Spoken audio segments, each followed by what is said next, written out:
আসসালামু আলাইকুম। আজ ঝিনাইগাতি উপজেলার গজনী অবকাশ থেকে সংযুক্ত হয়েছি। দেখছেন গজনী অবকাশের দুইটি রাইড, একটি হচ্ছে ফোয়ারা আর একটি হচ্ছে ঝুলন্ত ব্রিজ।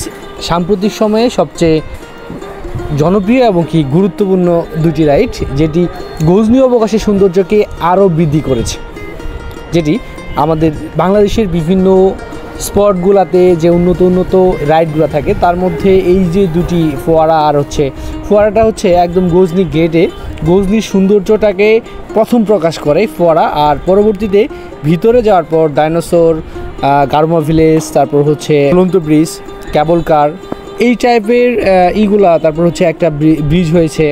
তো এই টাইপের সৌন্দর্যগুলো আসলে বাংলাদেশের প্রত্যেকটা স্পটের সঙ্গে তাল মিলিয়ে আমাদের গজনী অবকাশের এই স্পটটি খুব গুরুত্বপূর্ণ ভূমিকা রাখে। গজনী অবকাশ আমাদের ঝিনাইগাতি উপজেলার জন্য এবং কি আমাদের শেরপুর জেলার জন্য একটি গুরুত্বপূর্ণ পিকনিক স্পট। আমরা চাই ঝিনাইগাতি তথা শেরপুর জেলার নাম আরও সামনের দিকে এগিয়ে যাক আমাদের গজনী অবকাশের দ্বারা। এই জন্য গজনী অবকাশটিকে আরও সুন্দরভাবে আরও পরিচ্ছন্ন রাখতে হবে, যেন বাংলাদেশের প্রত্যেকটি জায়গায় আমাদের গজনী অবকাশের নাম ছড়িয়ে যায়।